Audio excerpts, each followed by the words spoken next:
शाम के 7 बज गए थे, लेकिन शारदा जी का दिल फिर भी ये मानने को तैयार नहीं था कि उसका बेटा उसे ऐसे छोड़कर जा सकता है। जैसे जैसे समय बीत रहा था, दिल पर दिमाग हावी होता जा रहा था। अपने पति के जाने के बाद उसने घर बेटे के नाम कर दिया, तो क्या गलत किया? उसी का तो घर है, लेकिन उसकी माँ उसके लिए पराई कब हो गई, ये उसे पता ही नहीं चला। किसी दूसरे घर की बेटी को क्या दोष दूं, जब अपना लड़का ही माँ को बोझ समझ ले। किस्मत से थकी हारी शारदा जी को समझ नहीं आ रहा था कि अब करे तो क्या करे। पुलिस वालों ने अपने लिए चाय मंगवाई और एक कप चाय शारदा जी को भी दी। तभी एक नवयुवक आया। पुलिस वाले उसे श्याम नाम से बुला रहे थे। आज तक कोई बेटा अपने माँ या बाप को छोड़कर गया है क्या?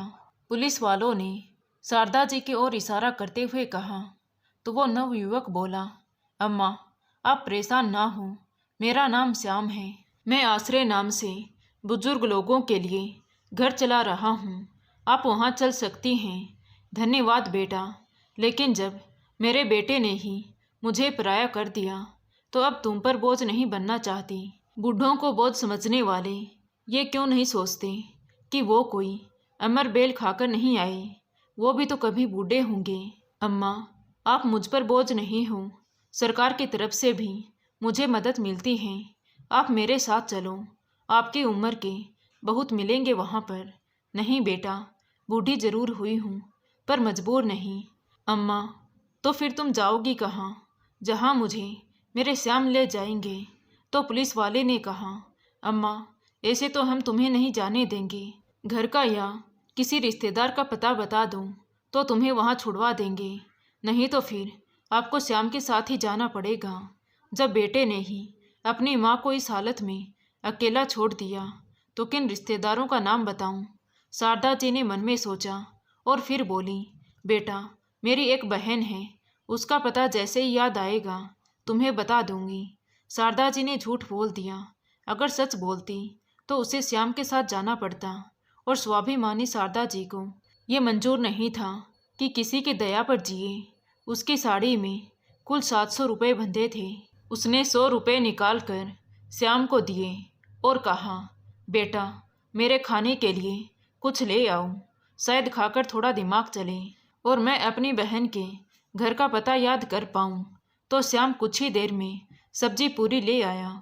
शारदा जी ने खाने के बाद कहा कि बेटा मुझे सोच के लिए जाना है। श्याम पुलिस वालों को बोलकर उन्हें एक टॉयलेट के पास ले गया। लाइन लगी थी तो शारदा जी ने श्याम से कहा कि बेटा मैं यहाँ बैठ जाती हूँ, तो कब तक खड़ा रहेगा? मैं आ जाऊँगी, तू जा। नहीं माँ जी, तुम इस भीड़ में खो जाओगी, मैं उधर बैठ जाता हूँ, तुम वहाँ आ जाना। ठीक है बेटा। श्याम कुछ दूरी पर जाकर बैठ गया। लाइन काफ़ी लंबी थी।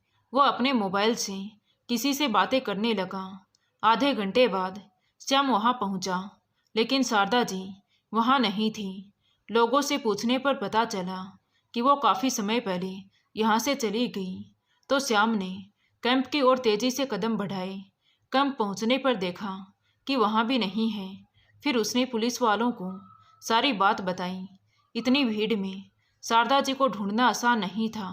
शारदा जी बस कदम बढ़ाए जा रही थी। कहाँ किस ओर जाना है ये तो उसे पता ही नहीं था। जैसे जैसे उसके कदम आगे बढ़ रहे थे, वैसे ही दिमाग में उसकी यादें पीछे कदम बढ़ा रही थी। उसे आज भी अपने बेटे मुकेश की वो छवि याद थी, जब पहली बार उसके मुंह से माँ शब्द निकला था तो वो निहाल हो गई थी। कैसे उसने उसे चलना सिखाया, फिर दौड़ना और पढ़ना।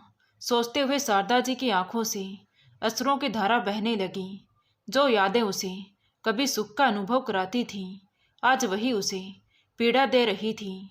मेरा मुकेश इतना बड़ा हो गया कि अब उसे अपनी माँ की ज़रूरत ही नहीं रही।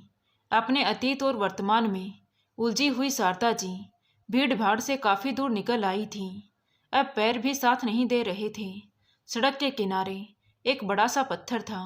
वो उस पर जाकर बैठ गई और धीरे धीरे गुनगुनाने लगी कि ये पत्थर भी हारे थके लोगों को कितना सुकून देता है। फिर भी पता नहीं क्यों ये लोग इंसानों को पत्थर दिल बोलते हैं। करीब 10 मिनट सुस्ताने के बाद शारदा जी फिर अनजानी मंजिल की ओर कदम बढ़ाने लगी। रात के करीब 8 बज रहे थे। उसे कहीं दूर से मंदिर की घंटियों की आवाज़ आ रही थी, तो अपने आप ही शारदा जी के कदम उस ओर बढ़ चले। अब मेरे प्रभु ही मेरी नैया पार लगाएंगे, इस दृढ़ निश्चय ने उन्हें एक नई ऊर्जा से भर दिया। घंटियों का स्वर उसके हर कदम के साथ तेज होता जा रहा था। वो भी मंदिर में जाकर हाथ जोड़कर खड़ी हो गई। आरती के बाद प्रसाद वितरण हुआ। प्रसाद ग्रहण करके उसने मंदिर में लगे नल से पानी पिया और मंदिर परिसर में बनी बेंच पर जाकर बैठ गई। लोगों की भीड़ भाड़ धीरे धीरे कम हो रही थी। बहुत थके होने के कारण शारदा जी की आंख लग गई। अम्मा, किसके साथ आई हो? मंदिर के पुजारी ने शारदा जी से पूछा, तो शारदा जी ने कोई उत्तर नहीं दिया। घर कहाँ है तुम्हारा? घर नहीं है, उसने धीरे से कहा। तो पंडित जी बोले, अम्मा जी, आप ऐसे यहाँ पर तो नहीं रह सकती हूँ। तो शारदा जी ने कहा, आप परेशान ना हो पंडित जी, मैं कल सुबह यहाँ से चली जाऊँगी। तो पंडित जी वहाँ से चले गए और जब सुबह आई तो देखा बेंच खाली थी। शारदा जी पहले ही जा चुकी थी। वो कमज़ोर जरूर थीं, लेकिन उनकी बुढ़ी हड्डियों में आज भी खुददारी जिंदा थी। उन्होंने अपनी साड़ी के पल्लू से 10 का नोट निकालकर एक चाय वाले को दिया, जो साइकिल पर चाय बेच रहा था। सड़क पर कम ही लोग थे। अम्मा, चाय के साथ बिस्किट भी दूं क्या? कितने का है? 5 की चाय और 5 का बिस्किट। ठीक है बेटा, दे दो। चाय लेकर शारदा जी कोई साफ सुथरी जगह देखने लगी, जहाँ बैठकर वो चाय के साथ बिस्किट खा सके। शायद चाय वाला समझ गया था कि वो क्या देख रही है। उसने कहा, अम्मा, 10 कदम की दूरी पर एक बगीचा है, वहाँ बैठकर आराम से चाय पीना। बोलो तो मैं वहाँ छोड़ दूँ? बेटे ने पहले ही छोड़ दिया, अब तुम मत छोड़ो। शारदा जी बुदबुदाई, नहीं बेटा, मैं चली जाऊंगी, भगवान तुम्हें खुश रखे। आशीर्वाद देते हुए शारदा जी अपने चाय का कप लिए बगीचे में पहुंची और एक खाली पड़ी बेंच पर बैठकर चाय पीने लगी। चाय पीने के बाद वो लोगों को देखने लगी। सब कानों में ईयरफोन डाले चल रहे थे, तो कोई दौड़ रहा था, लेकिन एक दूसरे से बातें नहीं कर रहे थे। गांव में तो एक दूसरे से राम राम कहे बिना कोई नहीं जाता। हाल चाल तो पूछ ही लेते हैं। ये शहर के लोग कितने बदल गए हैं। शारदा जी मन ही मन बुदबुदाई। धीरे धीरे पार्क में मॉर्निंग वॉक करने वाले लोगों की भीड़ कम होने लगी, तो शारदा जी सोचने लगी कि अब वो कहाँ जाए। कोई मंजिल होती तो दूसरों की तरह वो भी उस ओर चल देती। कुछ सोचकर वो उठी, सूर्य देवता को नमस्कार किया और अपनी मंजिल किस्मत पर छोड़कर बस कदम बढ़ाने लगी।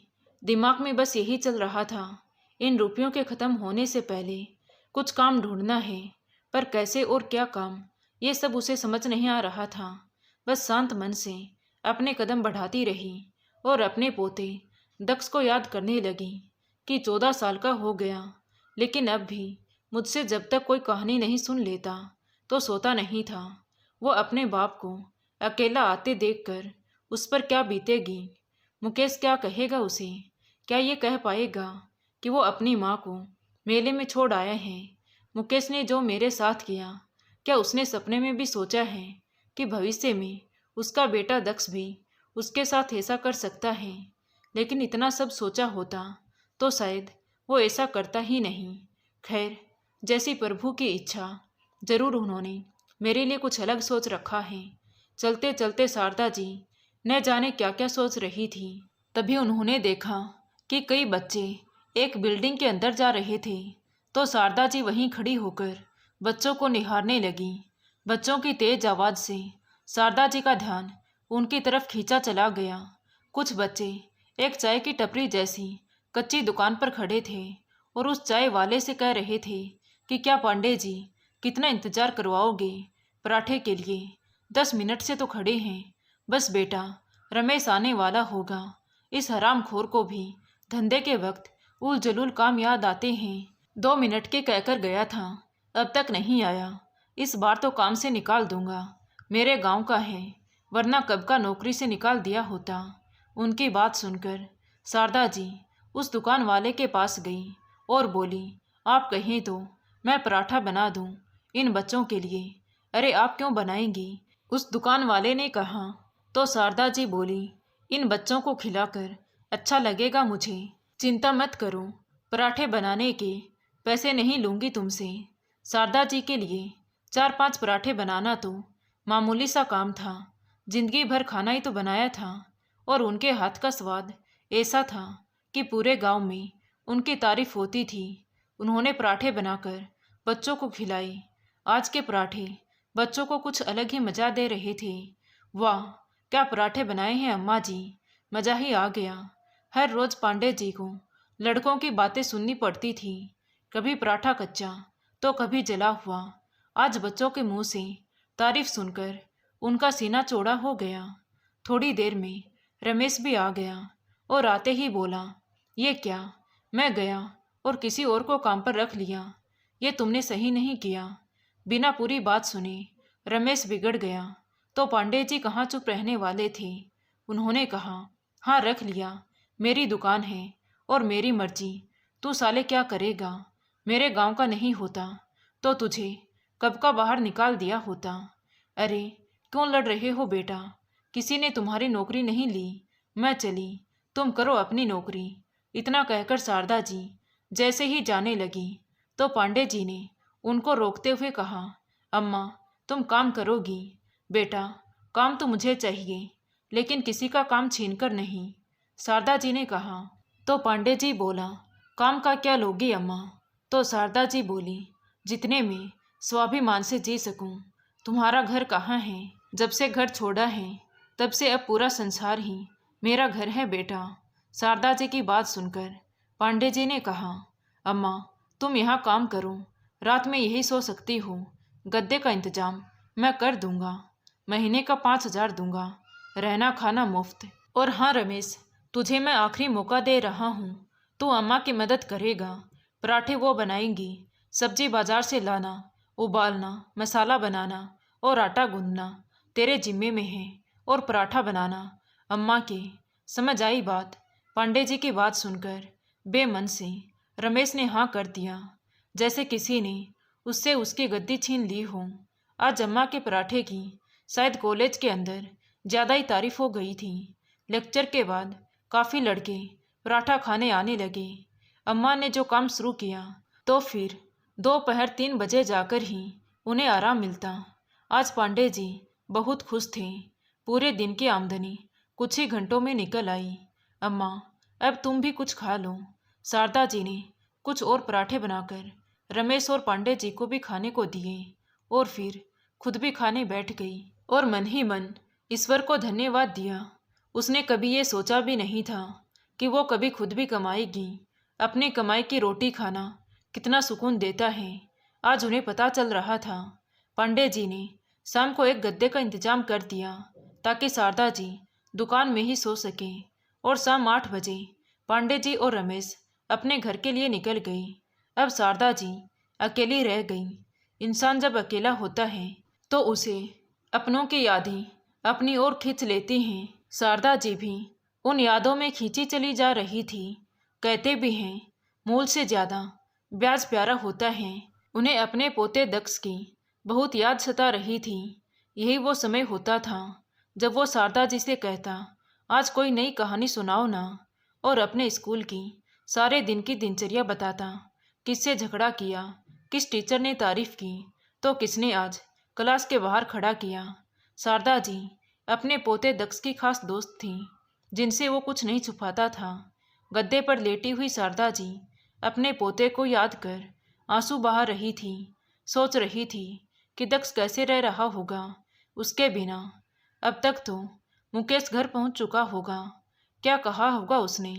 दक्ष ने मुझे मेले से खिलौने लाने को कहा था, पर न जाने अब उसकी ये फरमाइश पूरी कर पाऊंगी भी या नहीं। सोचते सोचते रात के करीब 2 बज गई। शारदा जी ने सोचा, अब थोड़ा सो लेती हूँ, फिर सुबह से मेहनत भी करनी है। नींद पूरी नहीं होगी तो काम भी ठीक से नहीं कर पाऊंगी। लेकिन सोचने से ही नींद आ जाए तो क्या बात होती। नींद उनकी आंखों से कोसों दूर थी। लेकिन फिर भी शारदा जी आंखें बंद कर सो गई।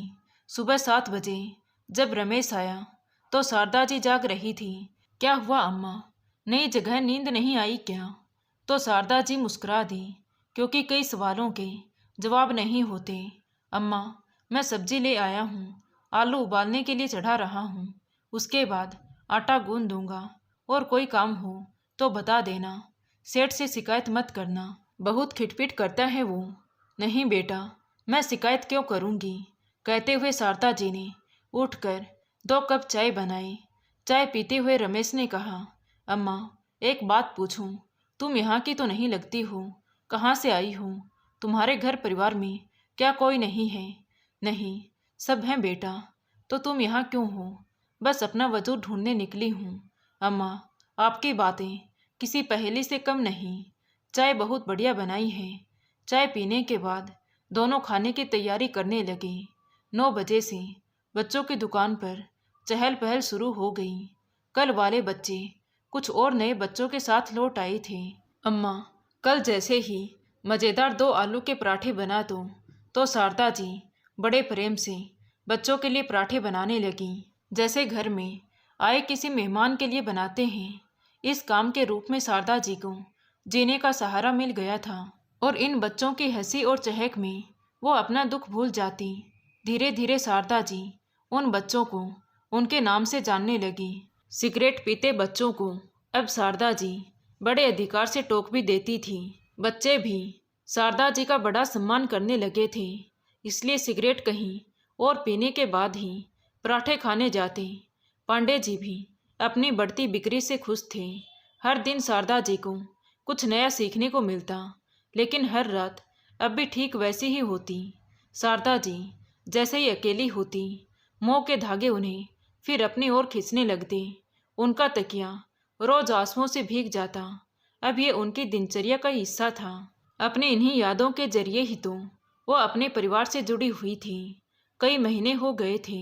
पांडे जी का बिजनेस तेजी से तरक्की कर रहा था, लेकिन मुनाफे के इस हिस्से को वो बांटने को तैयार नहीं थे, जिससे रमेश अक्सर उखड़ा उखड़ा सा रहता।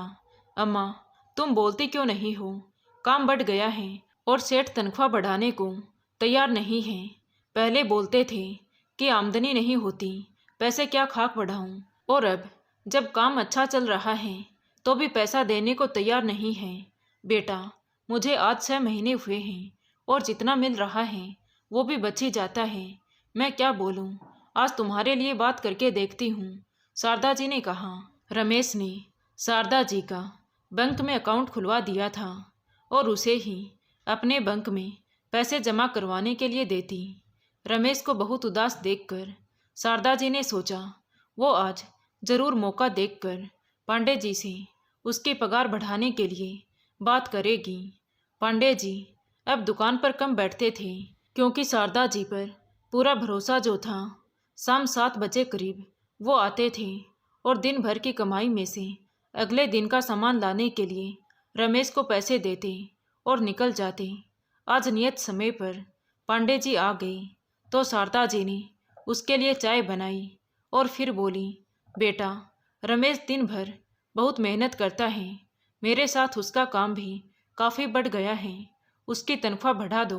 क्या रे, अम्मा के भी कान भरने लगा है तू? अम्मा, तुम बीच में मत पड़ो, आजकल सब्जियां कितनी महंगी हो गई हैं और मुनाफा भी इतना नहीं है, आगे देखूंगा। रमेश को कल की सब्जी लाने के लिए पैसे देकर पांडे जी निकल गए। शारदा जी को लगा था शायद उनके कहने से वो उसकी पगार बढ़ा देगा।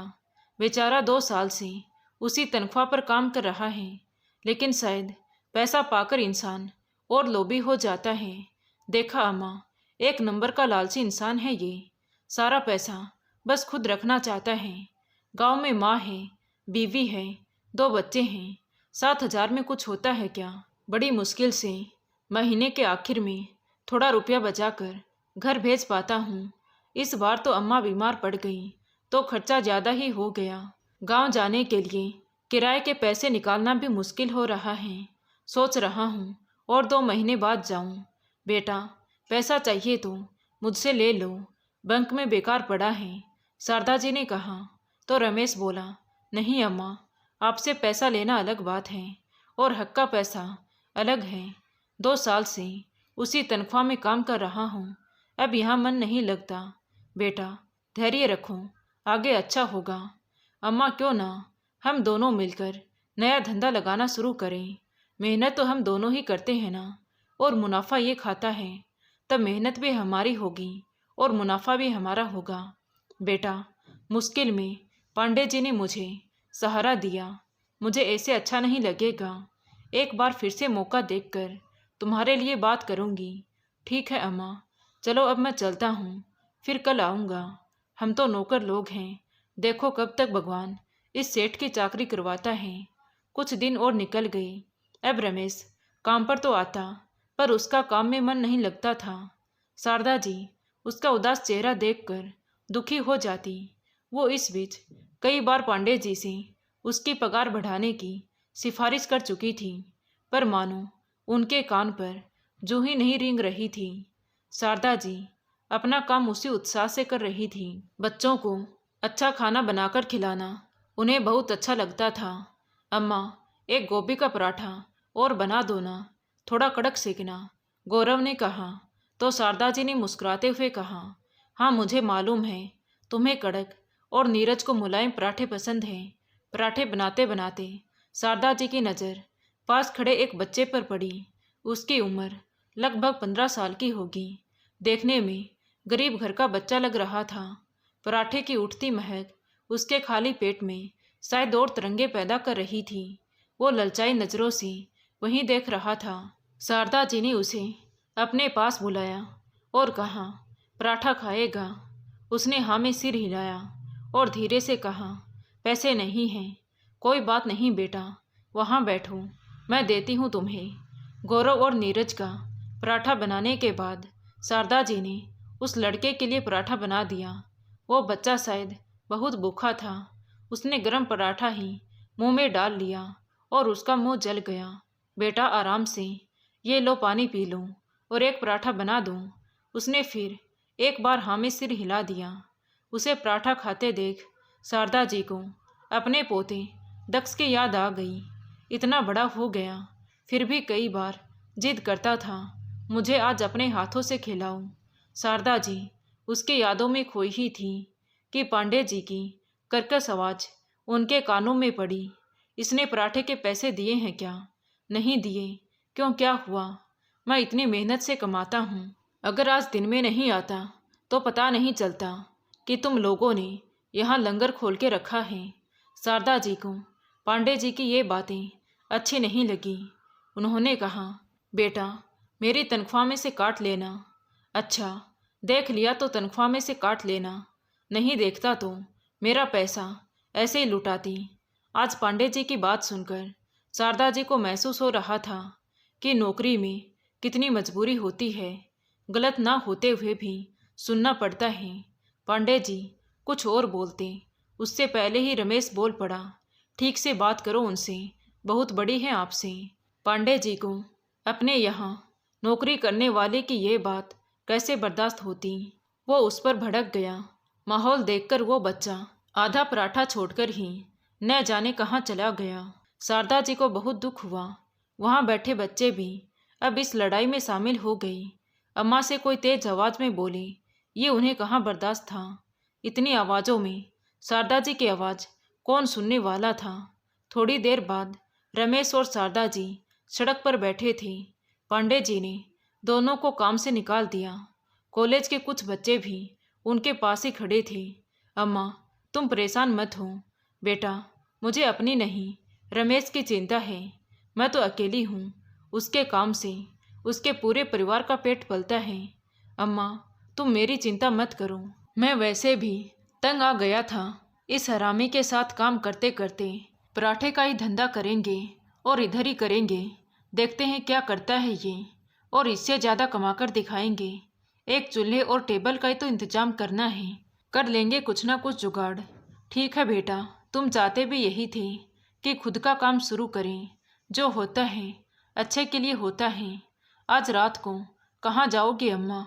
गौरव ने पूछा। जहाँ मेरे भगवान मुझे ले जाएंगे। अम्मा आप मेरे साथ चलोगी? हम दोनों मिलकर काम शुरू करेंगे तो आप अकेली कैसे रह सकती हो? रमेश ने कहा। तो शारदा जी मजबूर होकर रमेश के साथ चल दी। कमरे पर पहुंचते ही रमेश ने कहा, आओ अम्मा, हमारे गरीब खाने में तुम्हारा स्वागत है। बेटा, मेरे लिए तो ये किसी महल से कम नहीं है। अम्मा, बैठने और सोने के लिए यही है। जो है बहुत अच्छा है बेटा। गद्दा इतना बड़ा तो नहीं था जिस पर 2 लोग सो सकें, इसीलिए शारदा जी के बैठने से पहले रमेश ने गद्दे के नीचे से चटाई निकाली। अम्मा, तुम गद्दे पर सो जाना, मैं चटाई पर सो जाऊंगा। बेटा, माँ को नींद तभी आती है जब माँ अपने बच्चे को सुकून से सोते देखती है, शारदा जी ने कहा। तो रमेश उदास हो गया। बेटा, ये मुश्किल का समय भी कट जाएगा। हाँ अम्मा, माँ की दुआओं में बहुत ताकत होती है। अच्छा बताओ, क्या खाओगी?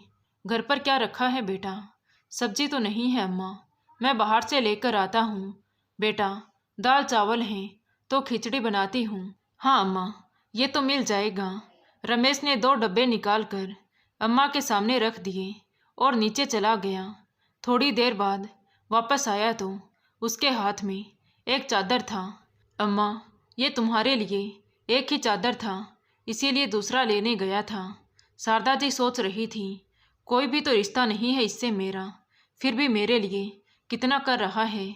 ये सच है कि कई बार खून के रिश्तों से बढ़कर प्रेम के रिश्ते बन जाते हैं। खिचड़ी खाते खाते दोनों बातें करने लगे। अम्मा, मैं खाना खाकर बाहर जाता हूँ और कल के लिए एक चूल्हे और टेबल का इंतजाम करता हूँ। कल से ही हम काम शुरू करेंगे। ठीक है बेटा, मेरा एटीएम कार्ड ले जाना, जितने पैसों की ज़रूरत हो निकाल लेना। नहीं अम्मा, अभी है मेरे पास, जब ज़रूरत होगी तो बताऊंगा। वैसे अम्मा, मेरा इंतज़ार मत करना, सो जाना, हो सकता है मुझे देर हो जाए। और वो कमरे से बाहर निकल गया। करीब 10:30 बजे रमेश कमरे में दाखिल हुआ। उसके हाथों में एक पुराना गद्दा था। अम्मा किसी सोच में डूबी हुई थी। गद्दा जमीन पर पटकते हुए रमेश ने पूछा, अरे अम्मा, तुम अभी तक सोई नहीं हो?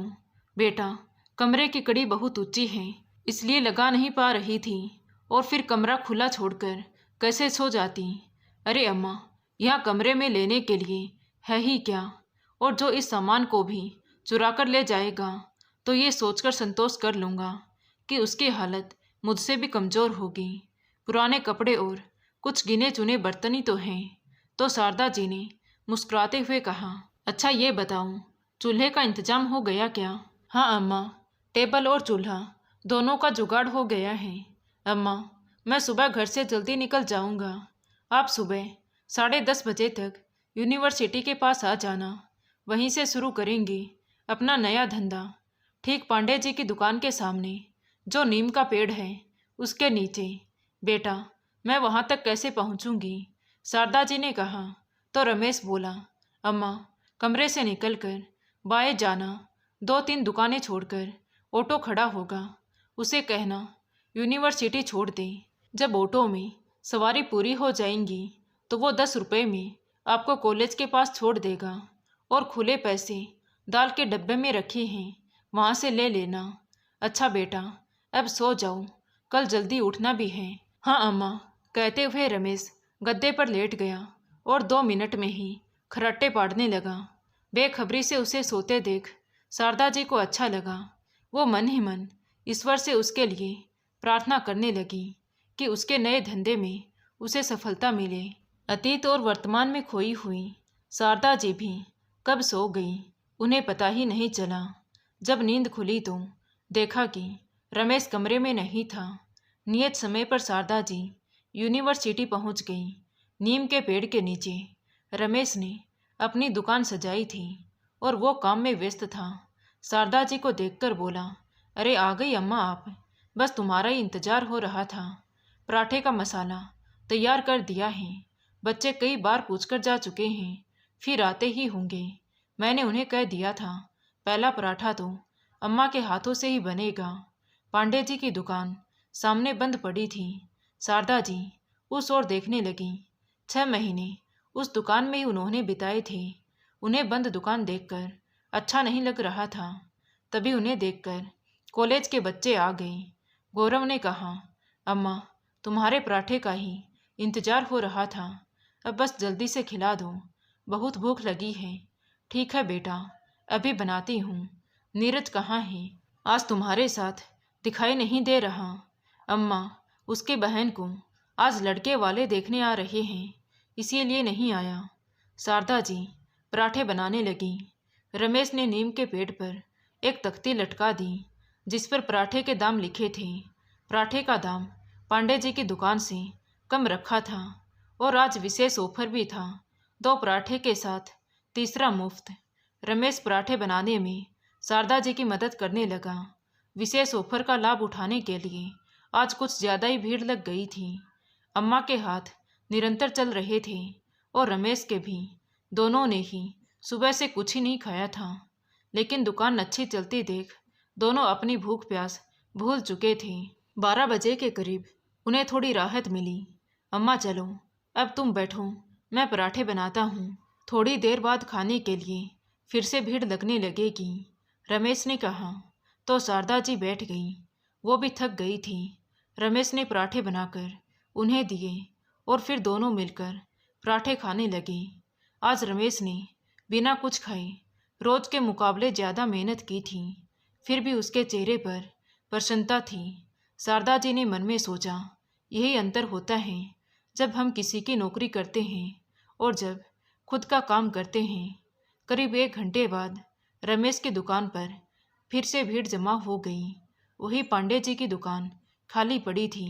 इक्के दुक्के लोग वहाँ चाय और सिगरेट पी रहे थे। तभी पांडे जी और रमेश की नज़र टकराई। इस बार रमेश की आंखों में जीत की खुशी थी। वहीं पांडे जी अपनी इस हार से तिल मिला रहे थे। जीतने के लिए उन्होंने पराठे के दाम आधे कर दिए। कुछ लोग इस ऑफर का लाभ उठाने भी पहुंचे, लेकिन जिन्होंने अम्मा जी के हाथ से बने हुए स्वादिष्ट पराठे खा लिए हों, उन्हें ये कहाँ पसंद आने वाले थे। पांडे जी का ये पैतरा भी फैल हो गया। काम करते करते कब शाम हो गई, उन्हें पता ही नहीं चला। चलो अम्मा, अब घर निकलते हैं। रमेश अपनी दुकान का सारा सामान समेटने लगा और फिर शारदा जी को लेकर घर निकल गया। घर पहुंचते ही सबसे पहले उसने सारे रुपए निकालकर गिनने शुरू किए। अम्मा, जानती हो आज कितनी कमाई हुई है? 2000 रुपये। अगर 500 सामान का भी हटा दें तो एक दिन की कमाई कुल 1500 हो गई है। शारदा जी रमेश की खुशी से बेहद खुश थी और मन ही मन ईश्वर को धन्यवाद दिया। अगले दिन अम्मा और रमेश दुकान पर जाने के लिए साथ में निकले। यूनिवर्सिटी पहुँचे तो देखा उनकी टेबल टूटी पड़ी है। दुकान के नाम पर एक टेबल ही तो थी रमेश के पास। उसे टूटा देखकर उसे ऐसा लगा जैसे किसी ने उसका सपना ही तोड़ दिया हो। आज पांडे जी की दुकान जल्दी खुल गई थी और मुस्कुराहट आज उनके होठों पर थी। रमेश निराश होकर वहीं जमीन पर बैठ गया तो शारदा जी ने उसके कंधे पर हाथ रखा और कहा, क्या हुआ बेटा, काम शुरू नहीं करना क्या? अम्मा, तुम देख नहीं रही हो क्या, टेबल टूटी पड़ी है, काम कैसे करेंगे? बेटा, टेबल की टूटी हुई टांग तो नहीं जोड़ सकते हैं, लेकिन बाकी की बची टांग तो तोड़ ही सकते हैं ना। तोड़ दो इसे, आज पराठे बैठकर बनाएंगे।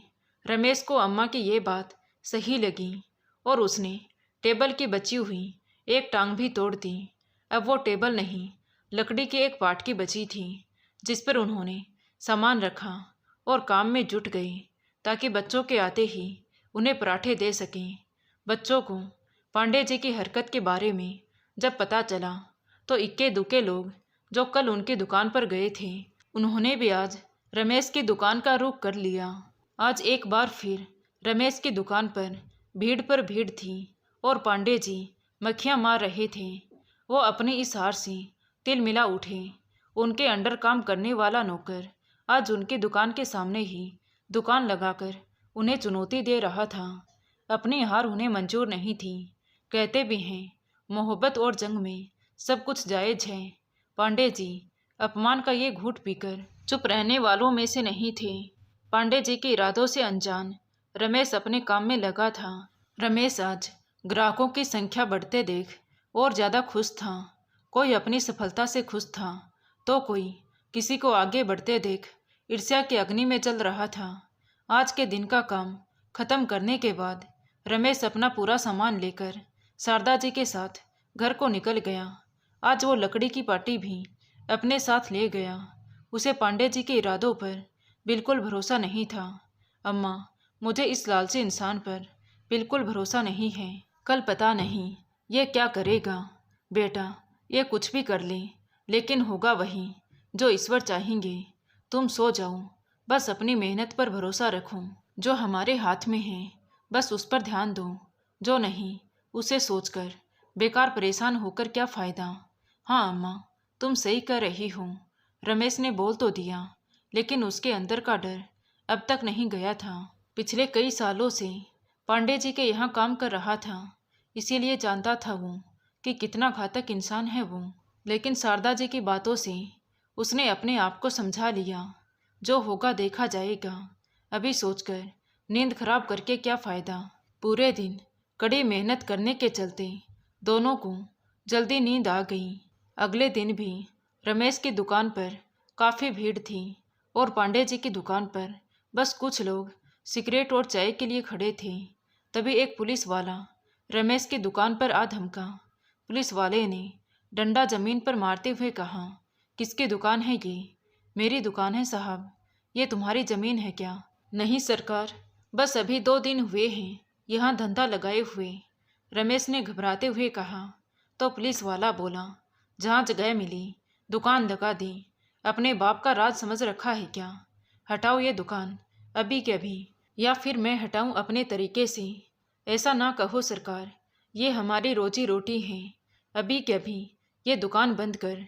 पुलिस वाले ने रमेश और शारदा जी की एक ना सुनी और अपने डंडे से उनका पूरा सामान पाट पर से ज़मीन पर गिरा दिया और बोला, आज सामान फेंका है, कल फिर से दिखा तो तुझे फेंक दूंगा, समझा? इतना कहकर पुलिस वाला सड़क के दूसरी तरफ पांडे जी की दुकान पर जाकर सिगरेट पीने लगा। सारा सामान सड़क पर पड़ा धूल खा रहा था। रमेश अपनी किस्मत पर रो पड़ा। शारदा जी ने उसके कंधे पर हाथ रखा और बोली, चलो घर चलें। कहकर शारदा जी सड़क पर गिरे हुए आलू उठाने लगी। उनकी मदद को कॉलेज के कुछ बच्चे भी आ गई। शारदा जी ने कॉलेज के बच्चों से कहा, बेटा एक टेम्पो का इंतजाम कर दो। लड़कों ने जल्द ही एक टेम्पो की व्यवस्था कर दी। तभी गौरव बोला, अम्मा अब कल से तुम नहीं आओगी क्या? तो शारदा जी कुछ जवाब नहीं दे पाई। तभी गौरव ने रमेश से कहा, रमेश भैया कुछ मदद चाहिए हो तो संकोच मत करना और अपना पता तो देकर जाओ। रमेश ने अपना पता बताया और चुपचाप ऑटो में बैठ गया। कमरे पर पहुंच के रमेश गद्दे पर लेट गया तो शारदा जी ने पूछा, चाय बनाऊं क्या बेटा? नहीं अम्मा। शारदा जी ने फिर भी 2 कप चाय बनाई और 1 कप ले जाकर उसे दे दी। नहीं अम्मा, नहीं पी पाऊंगा मैं। आंसुओं के रूप में उसका दर्द बाहर निकल आया। बेटा हिम्मत मत हारो। इतनी हिम्मत लाऊं कहाँ से अम्मा? सही तो करते हैं चोर लुटेरे, ईमानदारी से लोग पैसे कहाँ कमाने देते हैं। किसी का क्या जा रहा था अगर हम मेहनत करके कुछ कमा लेते तो। अब ये लोग मेहनत मजदूरी भी नहीं करने देते। बेटा जरूर इसमें भी कुछ अच्छा ही छुपा होगा, शारदा जी ने कहा। तो रमेश बोला, नहीं अम्मा, उस साले को छोड़ूंगा नहीं, फिर चाहे मुझे जेल ही क्यों ना जाना पड़े। मैं आता हूँ। कहकर रमेश बाहर जाने लगा तो शारदा जी ने कहा, बेटा कुछ ऐसा मत करना कि जिंदगी भर पछताना पड़े। रमेश शारदा जी की बात का कोई जवाब दिए बिना ही कमरे से बाहर निकल गया। रात के 10 बज गई। रमेश अब तक घर नहीं आया था।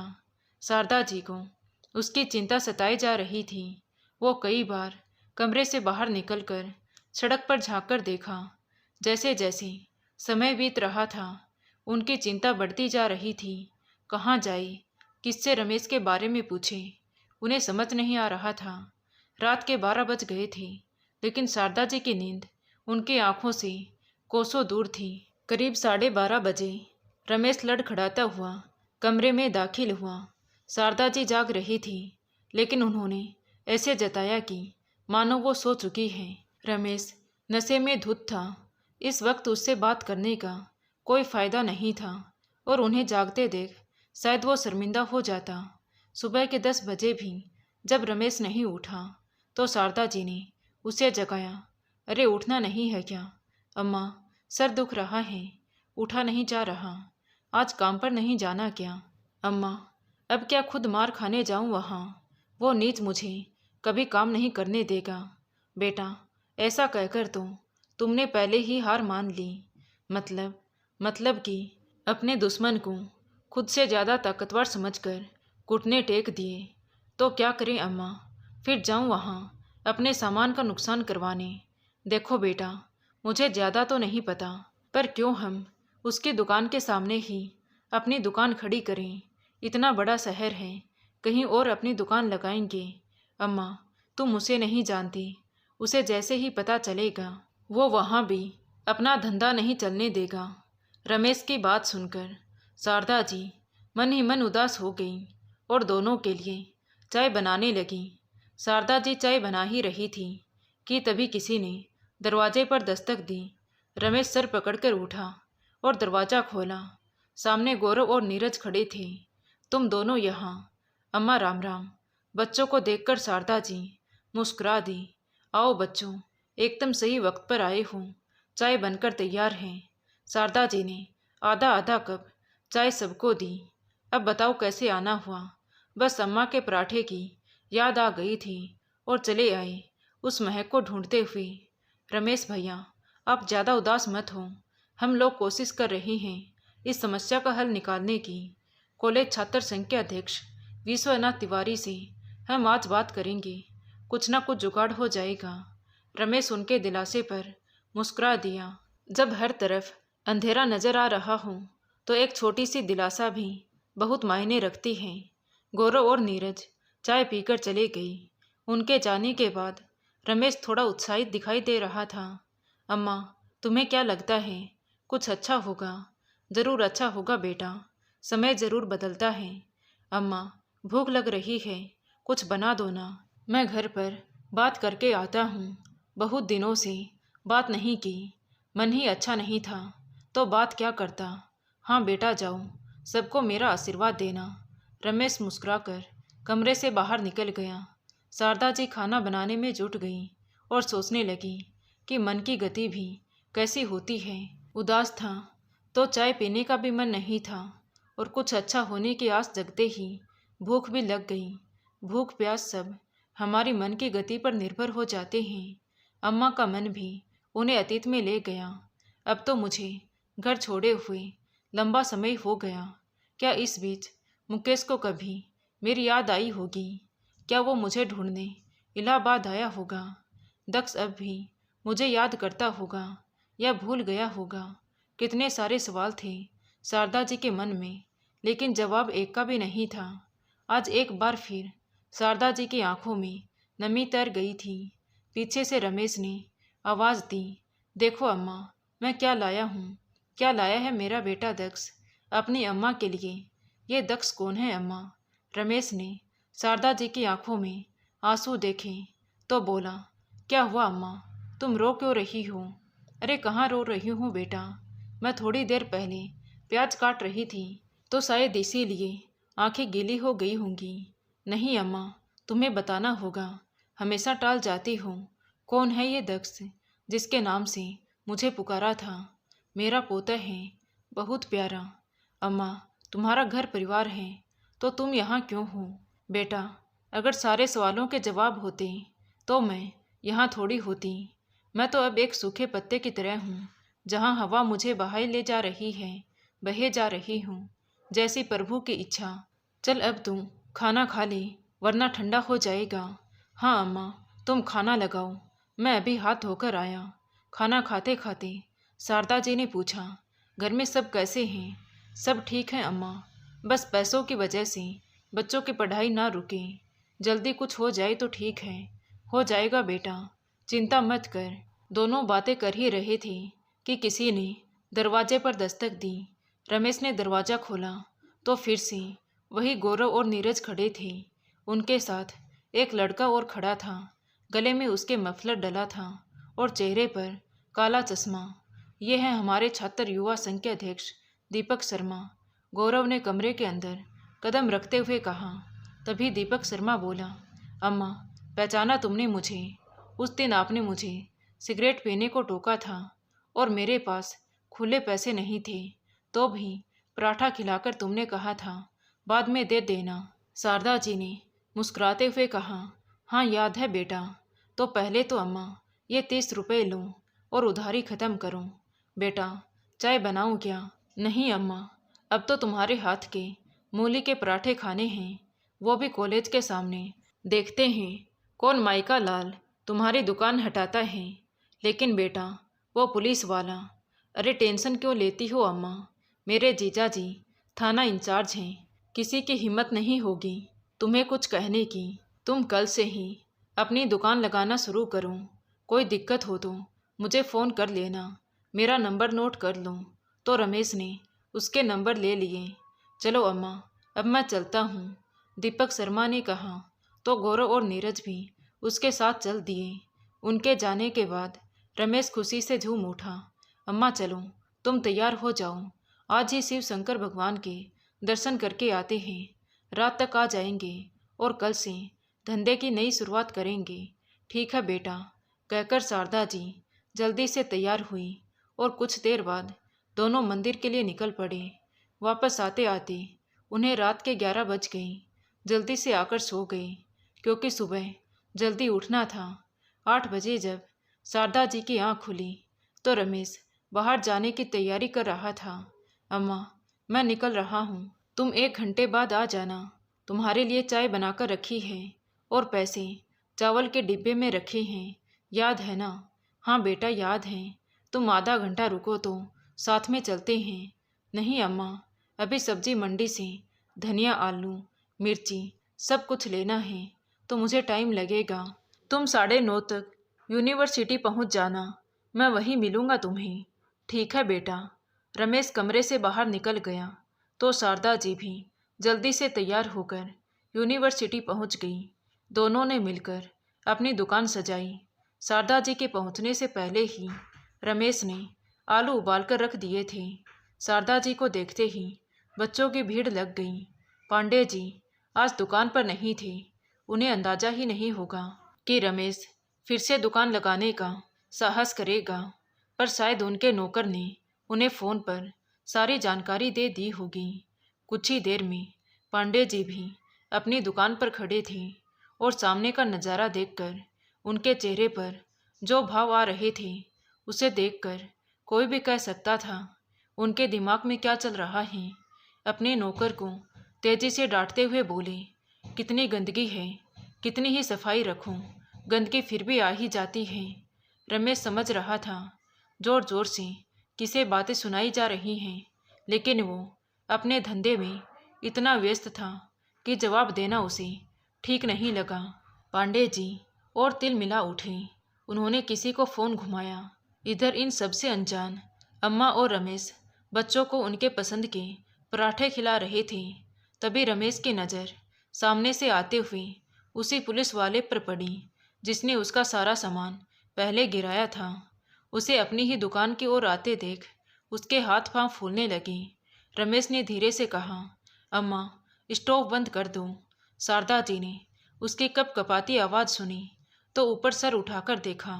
सामने से पुलिस वाला पूरे ताव में अपना डंडा हिलाते हुए चला आ रहा था। तेरे को प्यार से समझाया यहाँ दुकान नहीं लगाना तो समझ नहीं आया क्या?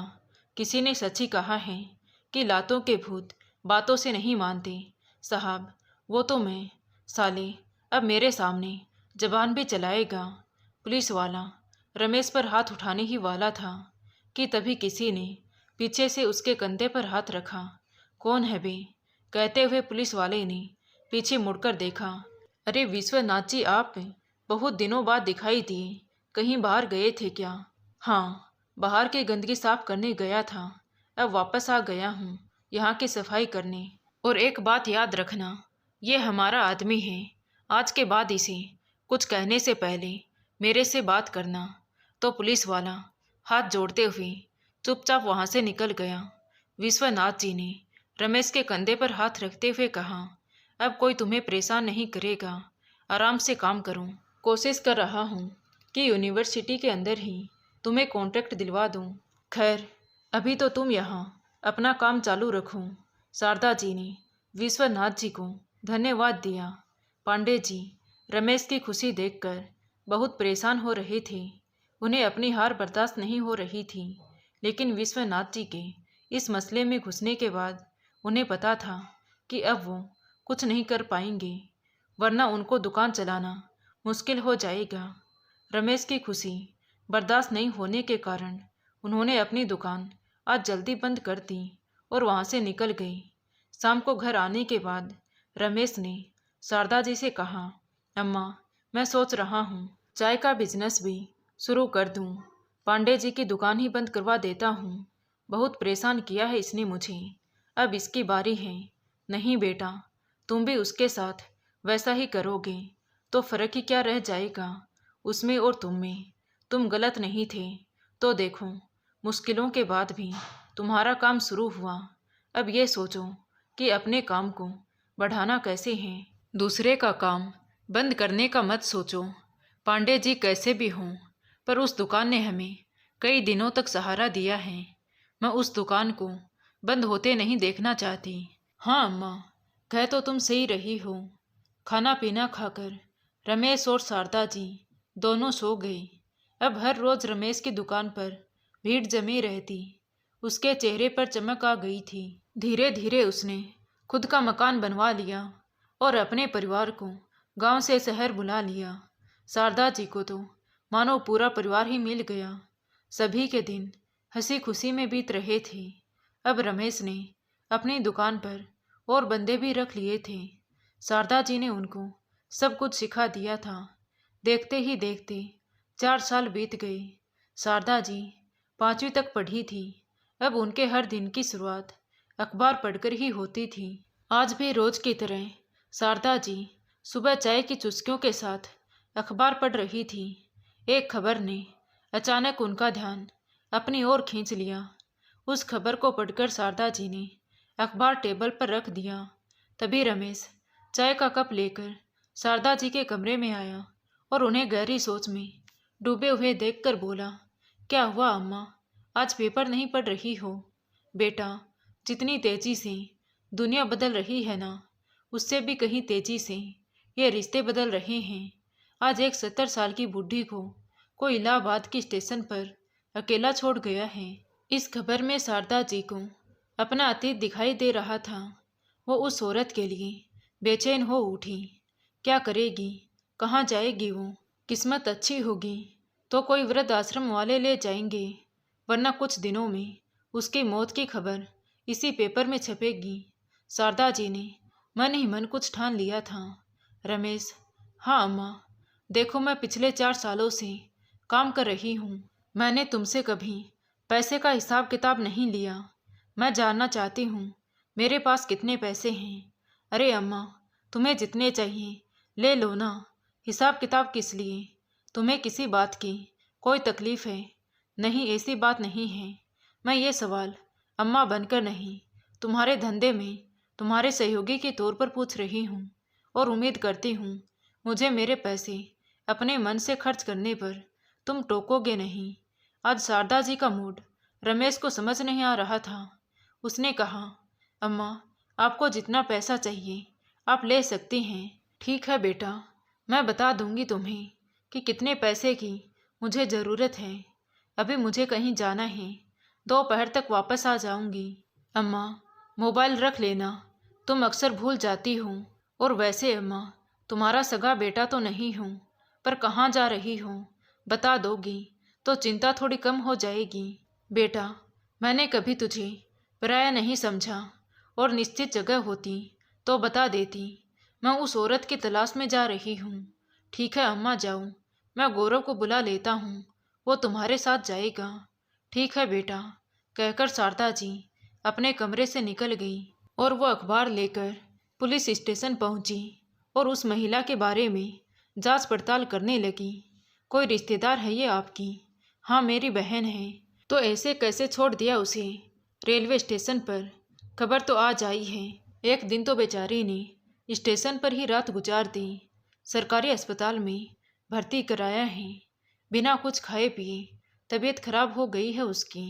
पुलिस वाले की बात सुनकर शारदा जी ने कहा, ठीक है, धन्यवाद जी, अब मैं चलती हूँ। आप अपना नाम, पता और मोबाइल नंबर लिखवा दीजिए। उसके ठीक होने पर क्या मैं उसे अस्पताल से ले जा सकती हूँ? हाँ, आपकी बहन के दस्तखत चाहिए होंगे पेपर पर कि वो अपनी मर्जी से आपके साथ जा रही है। ठीक है, बोलकर शारदा जी गौरव के साथ सरकारी अस्पताल पहुंची।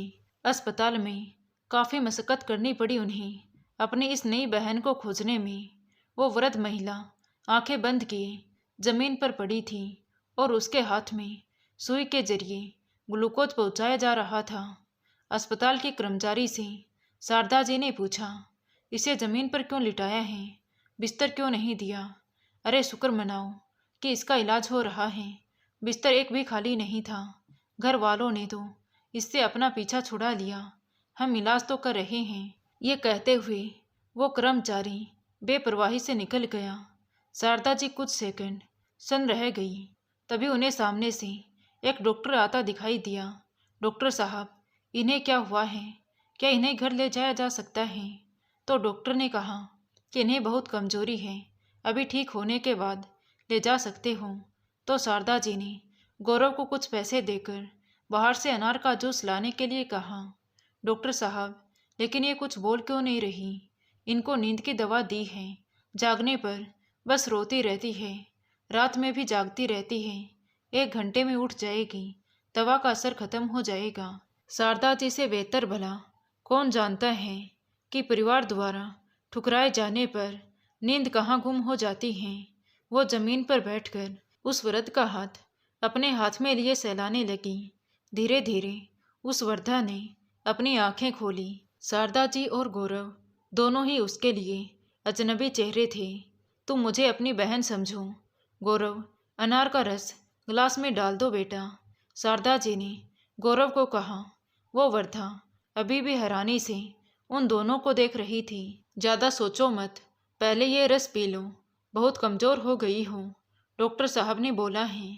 देखो बहन, आज तुम जिस स्थिति में हो, 4 साल पहले वही स्थिति मैं भी भोग चुकी हूँ। तुम्हारा दर्द बहुत अच्छे से महसूस कर सकती हूँ। जब अपने साथ छोड़ देते हैं तो लगता है जैसे दुनिया ही ख़त्म हो गई है। मुझे भी ऐसा ही लगा था, पर अब लगता है जो होता है अच्छे के लिए होता है। मेरे बेटे ने मुझे छोड़ा ना होता तो खुद कमाकर खाने में जो सुकून मिलता है उसे समझ नहीं पाती। हमेशा उनके दया पर जीती और उनके लिए एक बोझ बनी रहती। उसी स्वाभिमान से मैं तुम्हें भी जीते हुए देखना चाहती हूँ। खुद को बोझ और बेसहारा मत समझना, मैं तुम्हारे साथ हूँ। वो वृद्धा रोते हुए बोली, पर जीऊँ किसके लिए? जीने की इच्छा ही खत्म हो गई है। अपने लिए जियो, जीवन ऐसे जियो कि जब तक जिंदा हो शान से जियो, किसी का मोहताज और बेसहारा बनकर नहीं। इस उम्र में मैं क्या कर पाऊंगी? बहुत कुछ कर पाओगी, पर पहले अपनी तबीयत संभालो, बहुत कमज़ोर हो गई हो। अपनी इस बहन के साथ रहना पसंद करोगी? शारदा जी ने कहा। तो वृद्धा बोली, लेकिन तुम मेरी मदद क्यों करना चाहती हो? मैं तुम्हारी नहीं, अपनी मदद कर रही हूँ, क्योंकि तुम में मैं खुद को देखती हूँ। लो अम्मा, ये फल कटवा के ले आया हूँ, गौरव ने कहा। तो शारदा जी ने फलों से भरी प्लेट को उस बुढ़े के पास रख दी और उन्हें घर ले जाने के लिए डॉक्टर से बात करने चली गई। तो डॉक्टर ने कहा, आप इन्हें घर ले जा सकती हैं, लेकिन खाने पीने का खास ध्यान रखना होगा। कुछ दवाइयाँ हैं, उन्हें समय पर खिलाइएगा। शारदा जी ने अस्पताल की सभी फॉर्मेलिटी पूरी की और फिर उसे लेकर पुलिस स्टेशन गई और वहाँ उस वृद्धा को पुलिस के दिए एक कागज़ पर दस्तखत करने को दिया। मुझे लिखना नहीं आता है, ठीक है, अंगूठा लगा दो। फिर शारदा जी उसे लेकर घर की ओर निकल गई। घर पहुंचकर शारदा जी ने घर का दरवाज़ा खटखटाया। रमेश ने दरवाज़ा खोला। शारदा जी के साथ उस वृद्धा को देखकर वो कुछ नहीं बोला, बस मुस्कुरा दिया। तभी शारदा जी ने कहा, यह मेरा बेटा है, जैसे तुम अब मेरी बहन हो। आवाज़ें सुनकर भी रमेश की पत्नी कमरे से बाहर नहीं निकली। शारदा जी उसे अपने कमरे में ले गई और बिस्तर पर लिटा दिया।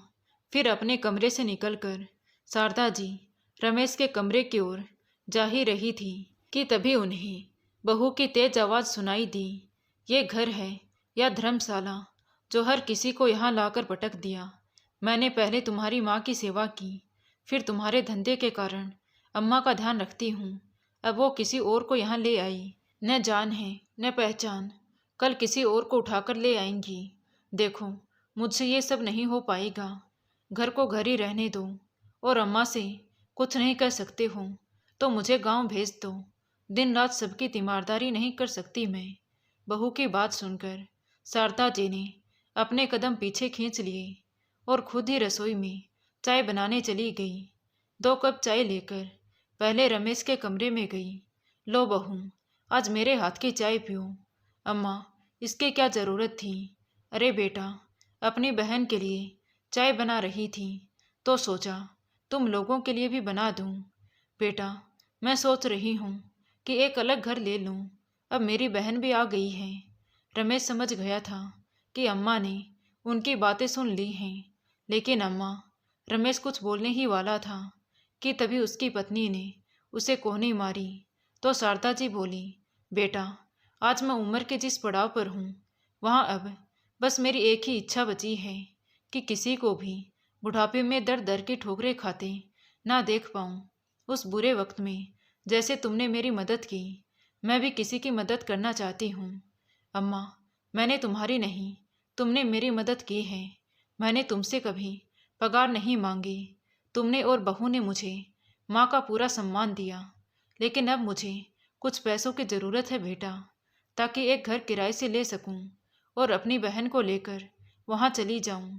शारदा जी ने कहा तो रमेश उदास होते हुए बोला, ठीक है अम्मा, मैं कोशिश करता हूँ जल्दी से जल्दी कोई मकान ढूंढ लूँ। शारदा जी ने उसके सिर पर प्यार से हाथ फेरा और कमरे से निकल गई। फिर रसोई में जाकर अपनी बहन के लिए चाय ली और अपने कमरे की ओर बढ़ गई। 1-2 दिन में रमेश ने शारदा जी के लिए एक नया मकान देख दिया और वो अपनी बहन के साथ वहाँ रहने चली गई। जब रमेश उन्हें किराए के घर में छोड़कर वापस जाने लगा तो उसकी आंखें भर आई। उसने शारदा जी के पैर छूकर कहा, अम्मा, माफ़ कर देना मुझे। कभी कभी मजबूरी में घर की शांति के लिए कुछ कदम उठाने पड़ते हैं। कोई भी ज़रूरत हो तो मुझे कॉल कर लेना।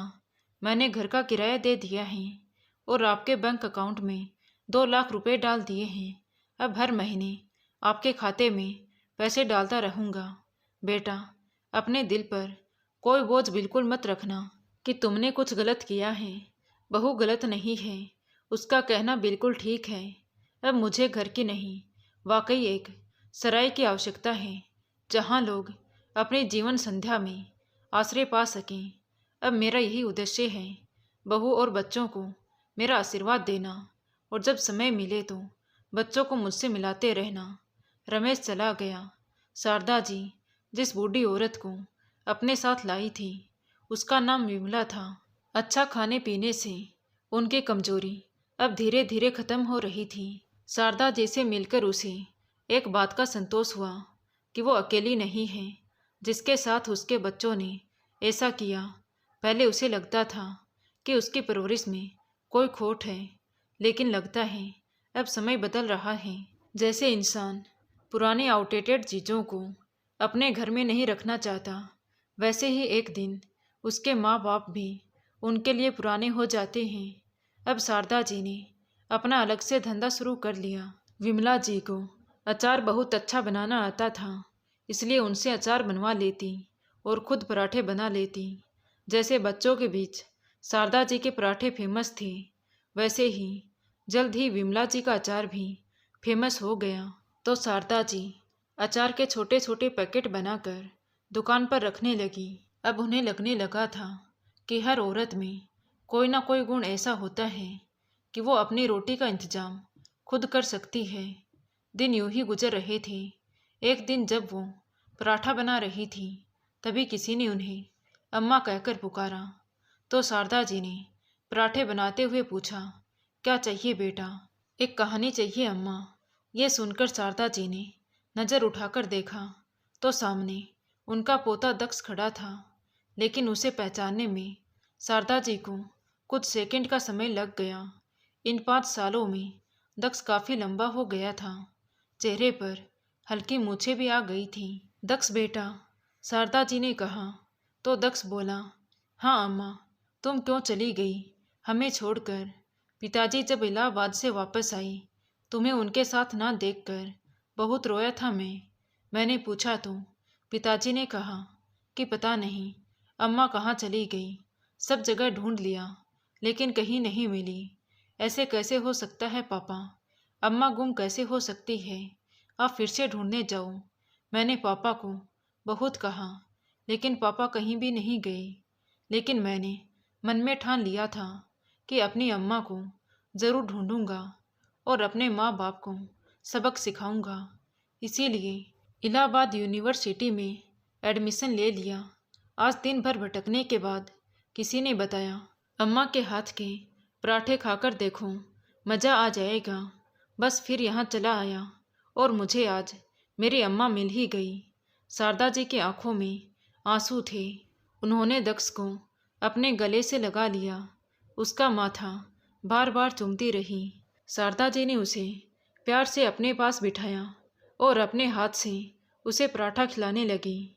अम्मा, अब मैं तुम्हें वापस ले जाऊंगा और आपके बेटे बहू को ऐसा सबक सिखाऊंगा कि वे लोग देखते रह जाएंगे। नहीं बेटा, तेरे पिता ने जो भी किया वो अच्छा ही किया। वो कहते हैं ना, जो होता है वो अच्छे के लिए होता है। अगर मेरा बेटा मुझे मेले में छोड़कर नहीं जाता तो मैं अपनी पहचान कभी नहीं बना पाती और ज़िंदगी भर बेटे बहू पर बोझ बनकर रह जाती। इसलिए तुम्हें अपने माँ बाप को सबक सिखाने की कोई ज़रूरत नहीं है बेटा। तुम उनके बुढ़ापे में सहारा बनना और हो सके तो समय निकाल कर मुझसे मिलने आते रहना। ये देखो, अब मैं तुम्हारी विमला अम्मा जी के साथ यहाँ आराम से रह रही हूँ। मुझे कोई दिक्कत नहीं है।